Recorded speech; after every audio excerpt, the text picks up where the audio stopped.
Hello hi friends, welcome back to my channel Deepu Palnati vlogs. ఎలా ఉన్నారు మీరంతా? నేనైతే చాలా బాగున్నానండి.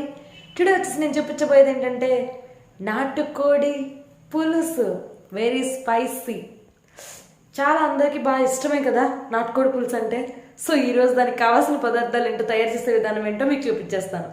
ఫస్ట్గా మనం వీడియోలోకి వెళ్ళే ముందు ఎవరైనా కొత్తగా నా ఛానల్ చూస్తున్నట్లయితే ప్లీజ్ అండి సబ్స్క్రైబ్ చేసుకోండి. అలానే నచ్చితే లైక్ చేయండి, షేర్ చేయండి.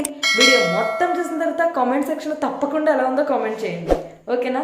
అలాగే పక్కన ఒక బెల్ ఐకాన్ ఉంటుంది, దాన్ని ట్యాప్ చేయండి. నేను చేసే ప్రతి వీడియో మీకు నోటిఫికేషన్ రూపంలో తప్పకుండా వస్తాయి. సో ఇప్పుడైతే మనం ఇంక వీడియోలోకి వెళ్ళిపోదాం, వచ్చేయండి. ఫస్ట్గా మనం నాటుకోడి పులుసుకు కావాల్సినవి నాటుకోడి మాంసం అంటే చికెన్, నాటుకోడిది, ఆనియన్ ముక్కలు, పచ్చిమిర్చి, అల్లం వెల్లుల్లి పేస్ట్, కల్లుప్పు, పసుపు, కారం, ధనియాల powder, or garam masala powder, మిరియాల పొడి and chicken masala powder, oil, కొత్తిమీర, కరివేపాకు. సో కావాల్సిన పదార్థాలు చూసారు కదా, ఇప్పుడు తయారు చేసే విధానం చూద్దాం. ఇప్పుడు నాటుకోడి పులుసు చేయడానికి మనం ఫస్ట్గా ఒక కడాయి తీసుకొని దానిలో మనం ఆయిల్ అనేది పోసుకుందాం ఫస్ట్. సో ఇప్పుడు ఇలాంటి కడాయిలో మనం ఆయిల్ అనేది హీట్ చేసుకుందాము.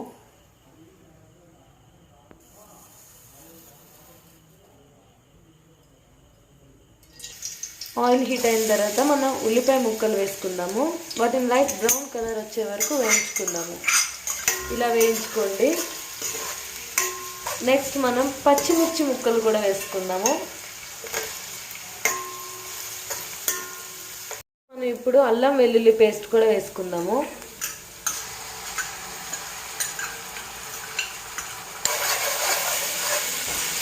మనం అల్లం వెల్లుల్లి పేస్ట్ వేసుకున్న తర్వాత పచ్చివాసన పోయే వరకు మనం వేయించుకుందాము. కొంచెం టైం పడుతుంది. మనం ఈ నాటుకోడి చికెన్ ఉంది కదా వేసుకుందాము.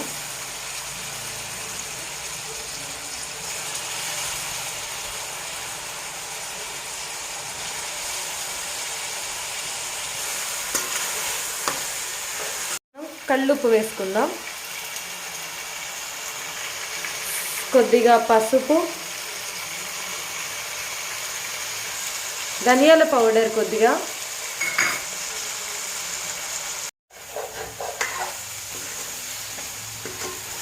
కరివేపాకు వేసుకుందాము. సరిపడినంత కారం వేసుకోండి. కొంతమంది స్పైసీగా తినేవాళ్ళైతే కొంచెం ఎక్కువ వేసుకోండి, లేదంటే నార్మల్గా వేసుకోండి, ఓకే?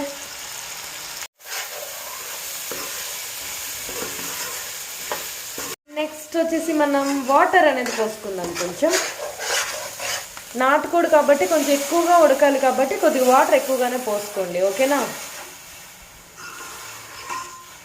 మనం మూత పెట్టేసుకుందాము. కొంచెం సేపు ఉడకనిద్దాం. ఓర్ గరం మసాలా పౌడర్ కొద్దిగా వేసుకోండి. చికెన్ మసాలా పౌడర్ కూడా కొద్దిగా వేసుకోండి టేస్ట్ కోసం.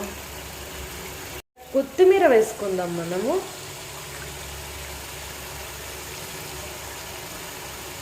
కొద్దిగా మిరియాల పొడి,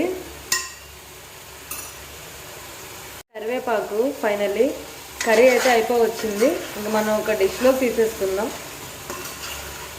చాలా స్పైసీగా ఉంటుందండి. డెఫినెట్గా మీరంతా ట్రై చేయండి, చాలా బాగుంటుంది. బట్ వన్ థింగ్ గుర్తుపెట్టుకోండి, నాటుకోడి తిన్న డే మాత్రం కంపల్సరీ మజ్జిగ అయితే తీసుకోండి, ఎందుకంటే వేడి చేయకుండా ఉంటుంది. It's a good habit. Of course మజ్జిగ తాగితే చాలా మంచిది. సో అది కర్రీ అయితే అయిపోయింది. మనం ఒక డిష్లో తీసేసుకుందాం.